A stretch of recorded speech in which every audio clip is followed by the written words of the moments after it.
Then we look at medical applications. Like I have told you before, things like AI can work in pharmacies and using in even dispensing medicines.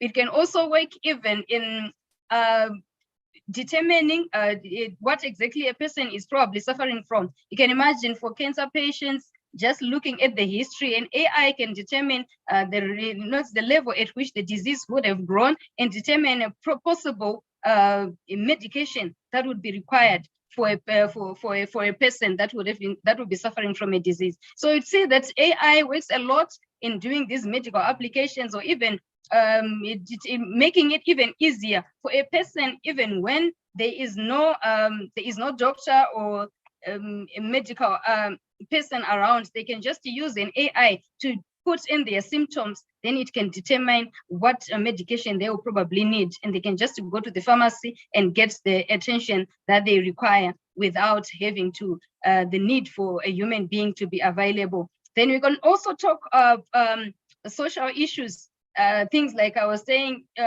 making use of AI and things like Facebook, things like Instagram. It's all AI, which makes it easier even for people to connect. People can talk from different geographical areas, all through AI. Better security, like I also told you before about the use of CCTV cameras and things like that. It ensures that there is better security than what would be done by human beings. So AI, it helps us to ensure also that we do not have to be available all the time to make sure that everything is secure as we would want to. Then we also talk of easy deployment. AI is easy to deploy because it can actually be developed within a few minutes. You can develop whatever it is that you want to develop, or an application that you want to develop to do a specific task, then you can easily deploy it, which is different from, imagine if you would want to send someone to do a particular task, maybe 300 kilometers away.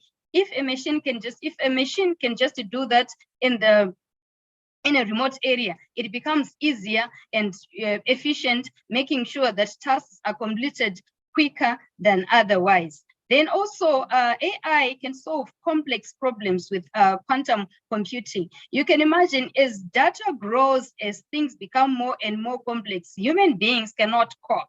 So they will need assistance, and AI comes in to the rescue. So you can see from these advantages that AI has a lot of advantage that are good even for us, even as we do our day-to-day duties, whether it's at work, whether it's at home, whether it's at school. It becomes easier to perform tasks with AI.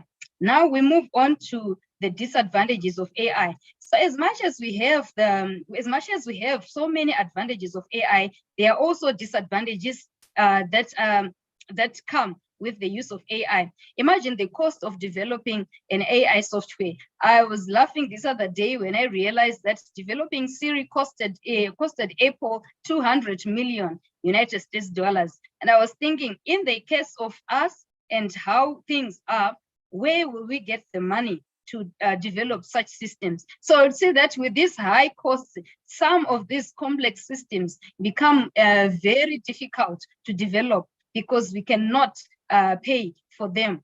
Then also we think about big tech monopoly. So if you look at it, you see that the bulk of these biggest AI models are being done by the big companies. And these companies, they have the capabilities of monopolizing AI. Imagine right now, if WhatsApp just decides, I'm no longer operating, how many people are going to lose a lot of information, a lot of things, and it's going to affect everyone, almost everyone. Why? Because these big tech companies, they can decide to just stop, they can decide to do anything, and we do not have any control over them. Why? Because they are the monopolies in the field. Then also we talk of lack of creativity. AI only works with the information that it would have been given. So they have a limit. Imagine how it is when you probably sick, and you are trying to tell it probably that, no, I have this other symptom, or you're trying to ensure that maybe it listens or feels your emotions. It cannot feel that, because it can only work on the instructions that it will have been given. So it lacks creativity because it only works over the things that it would have been given to it. Then you also talk of unemployment risks.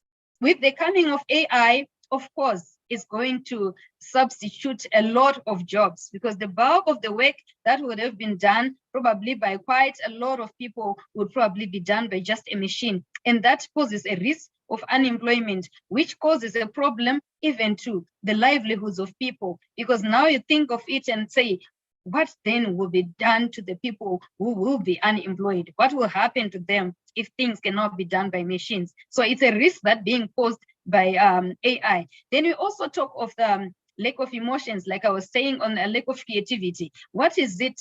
Can it understand my emotions? It can't. Why? Because it only works on the information that would have been fed into it. It doesn't understand my emotions. Even if I'm trying to express them in any particular way, it cannot realize how exactly it is that I will be feeling. Then we also talk of lack of liability. Imagine if a robot probably doesn't perform a job, or it hits a person by mistake, or it kills a person by mistake. Who then will be liable? Because these things, they can be developed by completely different developers who come up with one particular system. So if it doesn't perform as it would have been supposed to perform, who will take the blame?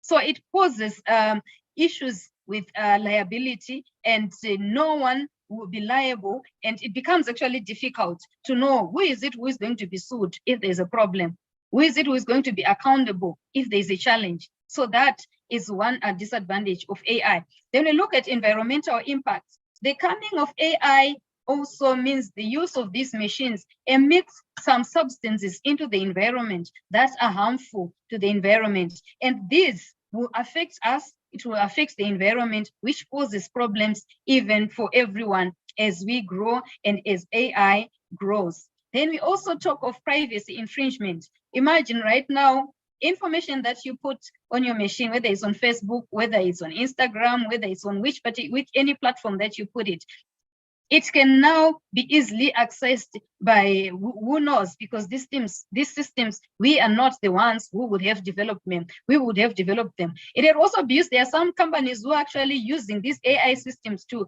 try and get information about people without their knowledge. So it infringes people's privacy, because they can access, AI systems can access those systems. Even when you talk of putting passwords, it's not enough, because even with a password, those things can still be cracked and privacy is infringed.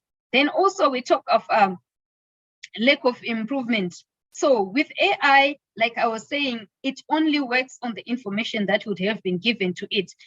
For it to change what it is doing, it's after it has been fed in with new data, new information, it has been trained again, then it can perform a different task. It cannot reason to improve from what it has just been given. It cannot reason to be better from what has been instructed to do. It can only operate given the instructions that you have been trained to do, and that's all it can do. Then we can also talk of ethical issues.